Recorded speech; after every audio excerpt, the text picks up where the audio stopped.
watangira utwibwira unatubwira uburyo wafatiwe hano mu cyuho. Nitwa Hakizimana John, ntuye muri uyu murenge wa Inyamirambo. Nkuko mwabibonye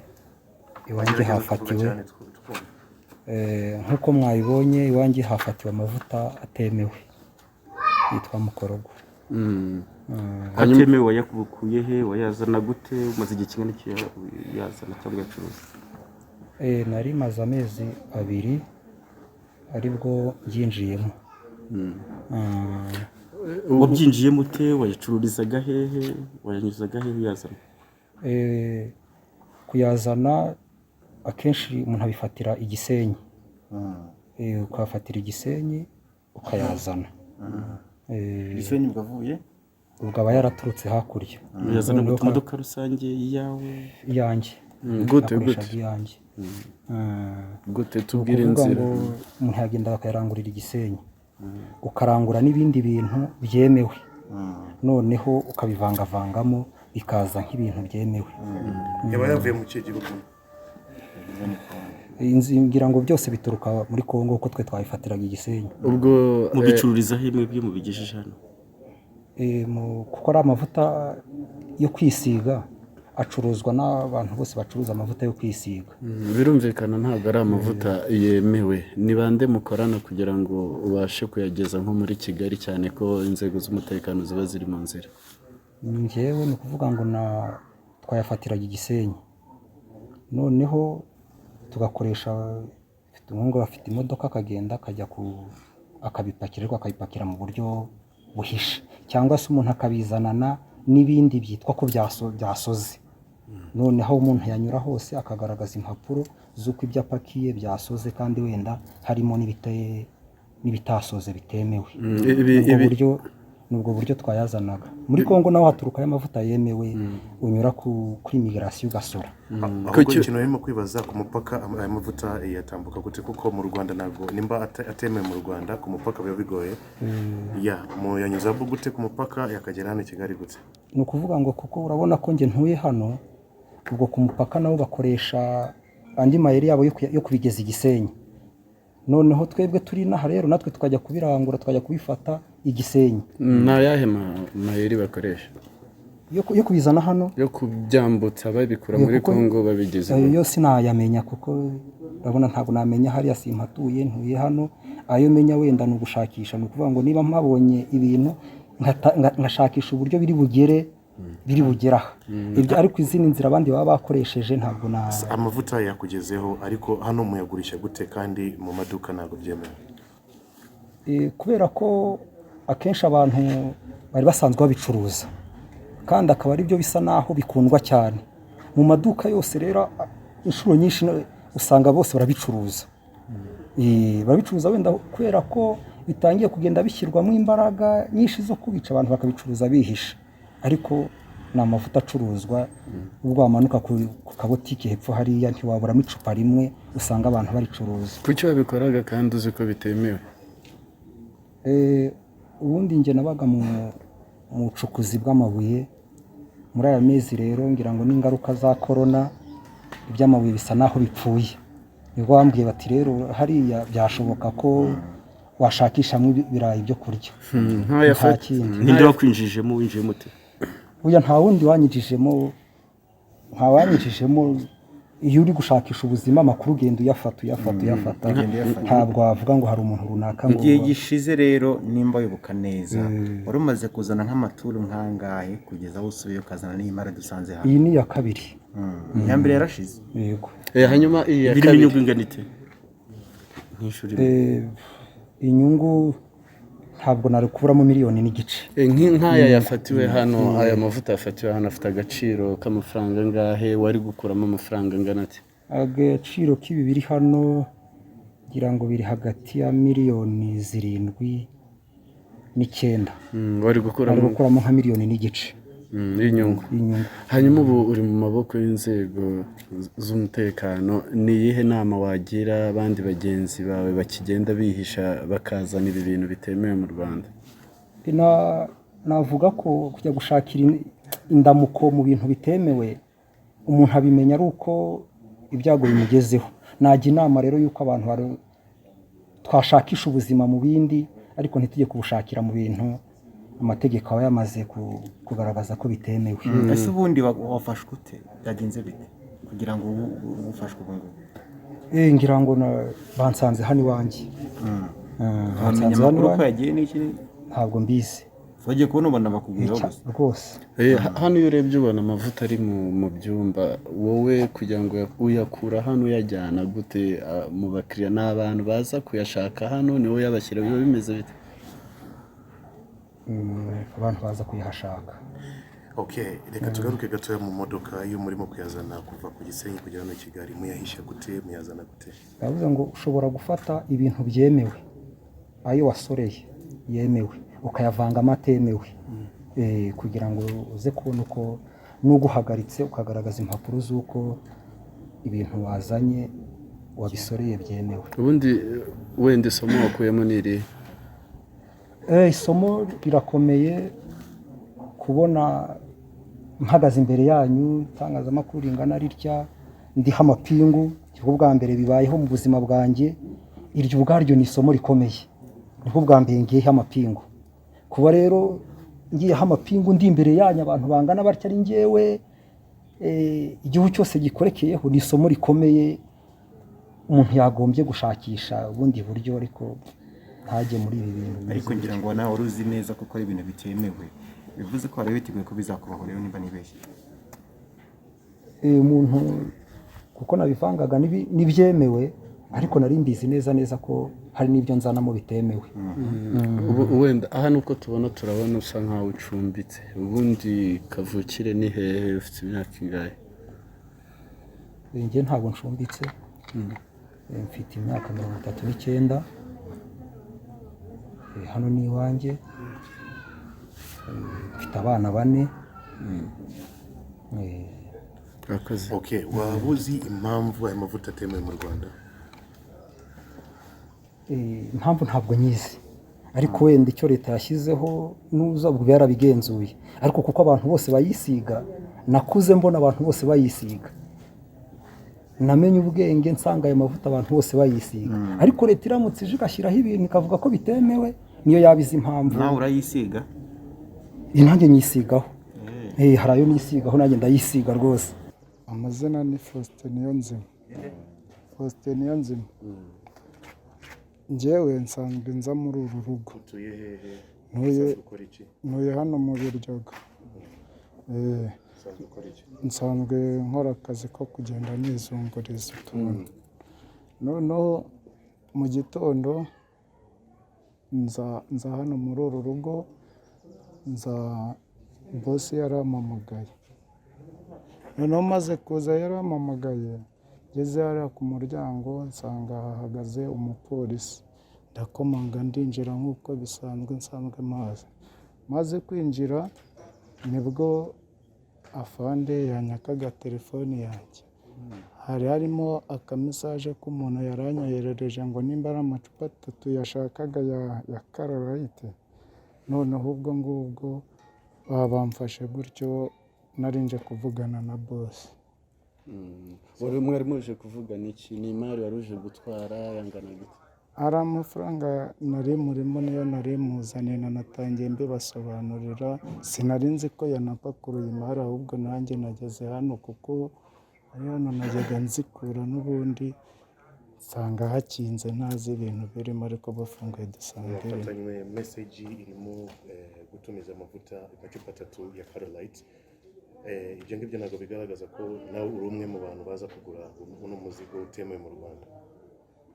Nyine njyewe ibyo mwabonye ni ibyo, ndumva ibindi sibo nashyiraho ni ibyo. Turagira ngo tukubaze, nawe usanzwe uri umucuruzi ugura no mavuta?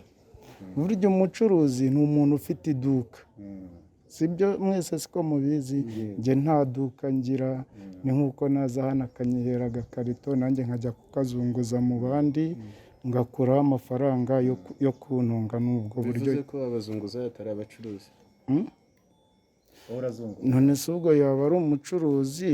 Umucuruzi udatanga patani aba ari umucuruzi? None se kuva nk'ibarize rake, iyo bagutumye ni umuntu ukuzi muziranye muri karitsiye, ni ahandi ujya kurangurira baducuruza buke buke cyangwa ni abantu muzanya kubwira bati nzanira agacupa gutya na gutya, ese ubundi icupa rimwe ritangira angahe?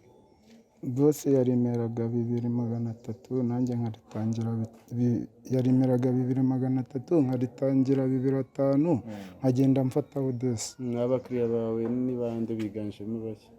Ni abacuruzi b'amavuta babicuruza gute azi ko bibujijwe? babicuruza gute azi ko bibujijwe? nyine ni bya bindi byo kwirwanaho niko nabyita, kuko nimba usanze umuntu afite iduka ry'amavuta n'ubundi ari anatireri agashyiramo na biriya, ubwo sinzi ikindi narenzaho nyine, ubwo nawe aba ari kubikora ariko abizi. ugereranije uragira uti ntabwo nari ko boss yazanye n'indi mari usa nawe usanzwe uza kenshi, rero nimba uyibukuje nk'inshuro zingahe? Njye hano mpaje nk'inshuro mpakura imari, mpaje nk'inshuro nk'eshatu, kuko ubundi bwo mpaza twari dusanzwe tugendana mu buryo bwo gusenga nta n'ikindi. mukorogo ntabwo uzi ko Mu buryo bwo bitemewe mu gusenga? Rwanda. nakijijwe ndi kubibona Yesu ni umwana. mukorogo ntabwo uzi ko itemewe mu Rwanda. mukorogo ntabwo uzi ko itemewe. none se wa mugabo, ubu se umuntu ajya kwiba ayobewe ko kwiba ari icyaha? n'ubuzima bubi niko nabyita. nari nkubajije musenganira ahagana hehe? njyewe nsengera muri ADEPR. mwasenganaga na boss? nawe arasenga. nawe n'amavuta wajya wisiga?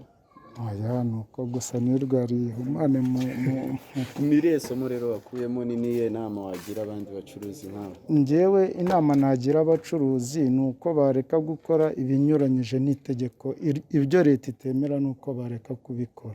niyo nama rwose igitekerezo cyanjye natanga, ni uko ababicuruza, kuko n'ubundi nzi ko benshi babicuruza kandi bitemewe, ni uko babireka. Wakoze? Twagenimana Patrick, ndi umuyobozi w'umudugudu w'ingenzi mu kagari ka Kibugiza, umurenge wa Nyamirambo. hanyuma tubonye umuturage mubereye umuyobozi yafashwe acuruza ibintu bitemewe, ubundi uno muntu ni muntu ki mwari musanzwe mumuziho, imyitwarire imeze ite? Mu mudugudu ni ngombwa nk'umuyobozi kumenya abaturage ayoboye, ariko bitewe n'ibihe turimo bya kovide kwisanzurana ku bantu ntabwo byabayeho, ariko twarabonanye turaganira. Ni umugabo uvuga neza, nta kibazo agirana n'umudugudu, haba mu kwishyura umutekano, irondo, ibishingwe, isuku, nyine ni inyangamugayo mu buzima busanzwe. ariko urabona ko bamufashe bamuguye gitumo, ubundi aya makuru ni mwebwe mwagakwiye kuba muri aba mbere muyatanga. kuba rero inzego z'umutekano arizo zabashije kumufata ntabwo bigaragaza ko haba hari imikorere itari myiza, cyangwa ari bya bindi bishinjwa inzego z'ibanze za ruswa zigahisha amakuru.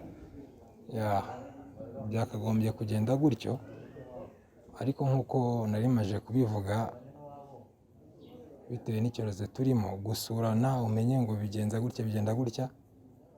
Urabona nk'uko bifatiwe ahangaha, ano mavuta ntago ahacururiza, asahakorera. si byo wenda kubona imodoka yatashye, urumva nta bushobozi mfite bwo kuratira imodoka yinjiyemo isohokanye iki, biragoye muri ibihe turimo.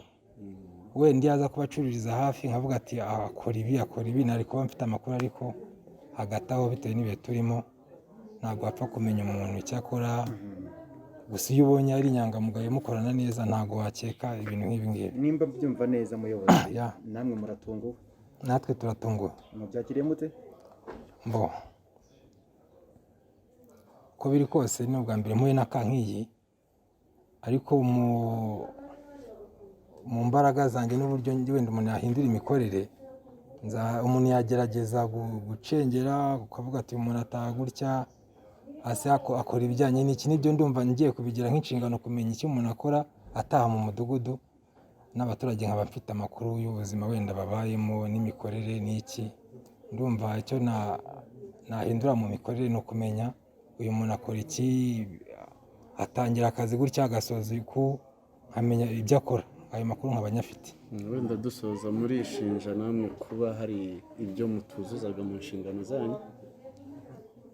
Burya iyo utarahura n'aka runaka hari igihe utayiha agaciro cyane. Sinavuga ngo hari amakosa nishinja bitewe n'ibi bihe turimo. Wenda iyo tuza kuba turi mu buzima busanzwe abantu basurana bagasabana umuntu yakabimenya.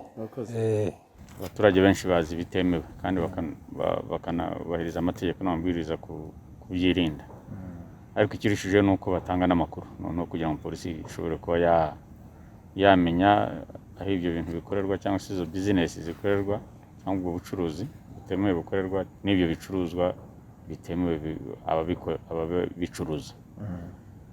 Twabonye amakuru rero yuko nyine hari umuntu ucuruza hari amavuta yangiza uruhu azwi ku izina rya mukorogo, n'ubu rero muri iki gitondo uriya nyine uyacuruza yafashwe. Ikigaragara ni uko abantu bamaze guhindura amayeri, abantu barayazana aho kugira ngo bayashyire aho bacururiza, ngira ngo bakavuga bati reka dushaka aho twayadepa mu rugo cyangwa se twayashyira mu rugo noneho tujye tuyatanga ari uko umuntu adusabye.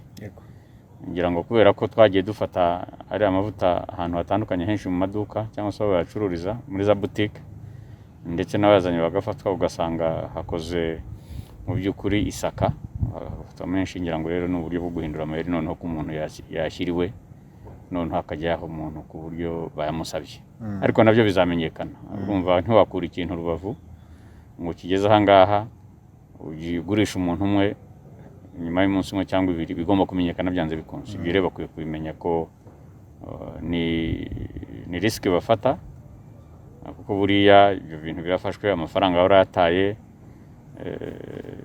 imodoka yabizanye,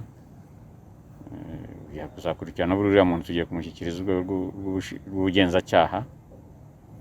Numva rero ntabwo twavuga yuko abaturage bagomba kubireka, cyane cyane ko ari amavuta afite n'ingaruka ku ruhu cyangwa se ku mubiri y'Abanyarwanda bakoresha. Mu byo umugabo asobanura, aravuga urugendo rwo kugira ngo ayafate ayakure za Rubavu yambutse Kongo akaza kugeza i Kigali, ndetse akavuga ko amaze amezi nk'abiri akora ku bucuruzi butemewe. Aho ntihumvikanamo imbaraga nke mu nzira iva Kigali Rubavu? Ibyo tujya tubivuga yuko iyo ukoze ikintu rimwe kikaguhira ukagikora kabiri kikaguhira, igihe kizagera ugafatwa. Amaze amezi 2 n'iminsi 60 yashakisha uburyo butandukanye agenda yazanamo. Ubwo natwe iyo tubibonye n'uburyo yazanagamo biduha gusuzuma kugira ngo twumve uburyo yayazanaga nyine kugira ngo ejo bitazasubira. Ntekereza rero yuko inyungu atazikura mu gusa mu nshuro azayazanamo, ahubwo ingaruka nizihe zirangana n'izo nyungu. Akwiye rero kubireka cyangwa n'abandi babibonye bakabireka. Icyo twavuga nuko impamvu nka biriya bintu biriya bicuruzwa cyangwa se nawe tumwereka abanyamakuru, nuko tugomeza kwibutsa Abanyarwanda yuko ibyo bacuruza buriya bucuruzi butemewe bwariya amavuta. Icya kabiri ariko n'uburyo bukorwamo nyine bigaragara ko ari uburyo bw'amagendo.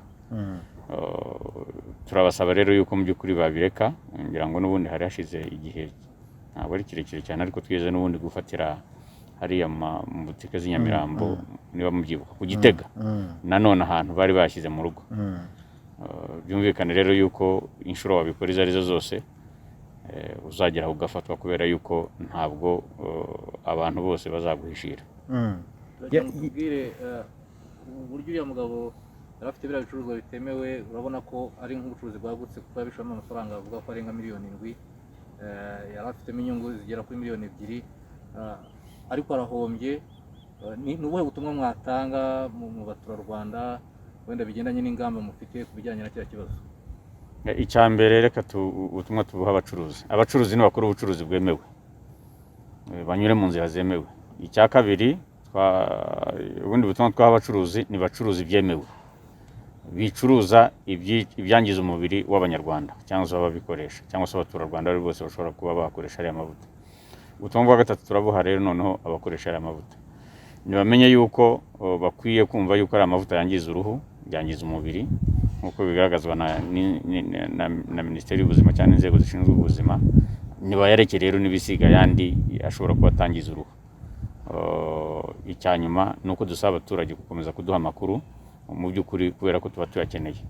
Ni amakuru abarinda ubwabo, kubera ko iyo nka biriya bicuruzwa bigaragaye polisi ikabifata n'uwabicuruza agafatwa, mu by'ukuri bigaragara ko ari ukurinda ubuzima bw'Abanyarwanda. Ikindi rero ni uko twabwira abantu muri rusange yuko mu by'ukuri bakomeza bagaha amakuru polisi no ku bindi byaha, ntabwo ari ibyo nyine gusa byo gucuruza ari amavuta yangiza uruhu, ariko byaba ibindi byose abaturage bakora n'andi makosa yose bakora binyuranyije n'amategeko. Hari ibihano byihariye biteganyijwe ku muntu ukora ibyaha nka biriya? Amategeko arabiteganya, ngira ngo mu gitabo cy'amategeko ahana ibyaha muri rusange, ngira ngo ingingo ya 266 ivuga ko nk'abari abantu bashobora guhanishwa umwaka umwe, hagati y'umwaka umwe n'ibiri afunzwe muri gereza, ngira ngo atangwa amande hagati ya miliyoni 3 kugeza kuri 5. Ntabwo rero imyaka 2 ufunze kubera ko wari washoye miliyoni 7, ntabwo numva inyungu uzayivana. Ayo mande yandi nanone angana na miliyoni washoye, ntabwo nzi uburyo uzabihuza, ariko noneho n'igihe utaye udafite icyo wikorera, ntekereza yuko bagakoze ubucuruzi bwemewe ku buryo bibagirira inyungu, yabagirira akamaro aho kugira ngo bakore ibintu byatuma afunga icyo gihe kingana gutyo.